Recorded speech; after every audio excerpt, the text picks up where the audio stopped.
If wala ka pang ipon for an emergency, it's time for you to learn its importance.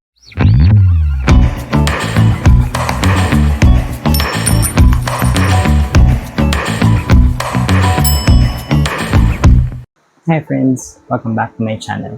And if you're new here, I'm Rob and I document my 20s while helping fellow 20s. For today's episode, we are going to talk about emergency fund and why it's crucial for us to have one. Just a disclaimer, I'm not a financial advisor or an expert on this. All of the things that I will say is based on my experience and my current knowledge. So please do your research first and please do a self-check if all of the things that I say fits on your lifestyle or kind of in a different direction, okay? Okay. We will break this episode into 3 parts. So I will flash it here. First, what is an emergency fund? Second, why do you need one? And third, how much we should save for it. Kung interested ka on this topic, let's jump right in. Okay, so first, let's define what is an emergency fund. From the word itself, emergency at fund. Ang emergency fund ay ipon na pera na we don't spend on regular things such as everyday expenses. But rather, ito ay ipon o pondo na nagamitin lang natin when an emergency happens, such as hospitalization, natural disasters, nawalan ka ng work, or knock on wood, accident or death.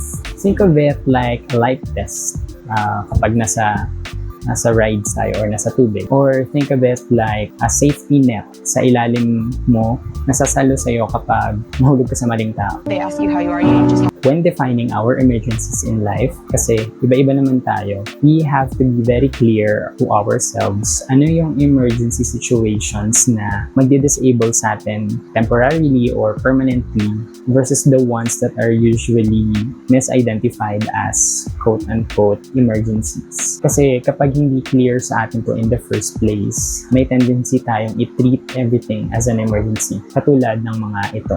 So, makikita nyo dyan, yung emergencies ay yung mga unexpected hospitalization, like job loss, yung mga nasabi ko kanina. Siyempre, kasama dyan yung halimbawa, sudden major house repair, yung nasira yung bubong nyo.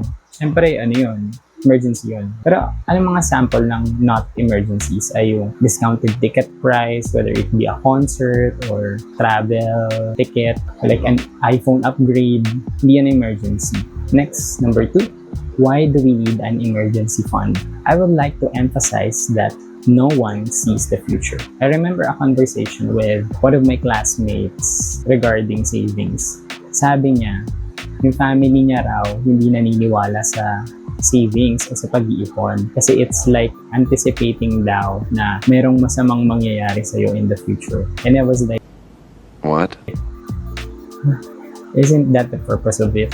Diba? For me, you don't manifest na may mangyayari sa yung masama in the future. But rather, you are preparing just in case mapunta ka sa ganong situation. Ika nga, better safe than sorry. And mas nakita natin yung importance nito when COVID-19 pandemic hit. Maraming nawalan ng trabaho, source of income, nagsarang businesses, etc. And it's so easy for us na lumubog sa utang if we don't have a backup savings in place. We all know na sobrang hirap bumangon sa utang. And I'm sure na even yung may mga emergency fund struggled to survive during the pandemic. Kasi we didn't expect na tatagal yun ng more than 2 years. So, di ba, isipin mo what more kung wala tayong ganong fund, right? So, how much you should save for an emergency fund? So, magkano ba dapat ang sinisave natin for an emergency fund? Ideally, 3 to 6 months worth of our expenses. Taking our example from our last episode, promotion, kung halimbawa,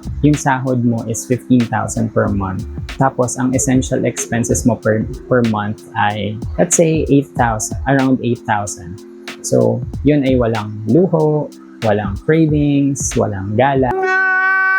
Just the essential expenses. Multiply it by 3, that's 24,000. Or multiply it by 6, that's 48,000. Yun ang amount na need mong ipunin for your emergency fund. Okay? Pero, bakit 3 to 6 months? Ang isang emergency will surely hit us hard. If it's a minor emergency and kaya nating mag-recover within 3 months, that's a good thing. Kasi that means na we can recover or replenish our fund once we get back. But what if, knock on wood, magkasakit tayo ng malala na it disables us from generating source of income within long period of time? Diba? So, uutang ba tayo? Paano natin mababayaran? Wala nga tayong source of income, diba? You see, it's so easy for us to get to that bad financial cycle if we don't have our safety net in place. And we don't want to be in that situation as much as we can. So during pandemic, I saw na nagkaroon ng awareness yung mga tao when it comes to their finances. Kasi we all know na hindi trip-trip yung pandemic and we were forced to enter survival mode. And that led to a recommendation na itaas daw natin yung ating emergency fund up to 12 months. Kasi if you think about it, anong laban ng 3 months, let's say 3 months, 3 months worth of our emergency fund versus sa more than 2 years ng pandemic. And I know it can be a little bit overwhelming kasi sobrang laki naman ng perang tin-target nating ipunin.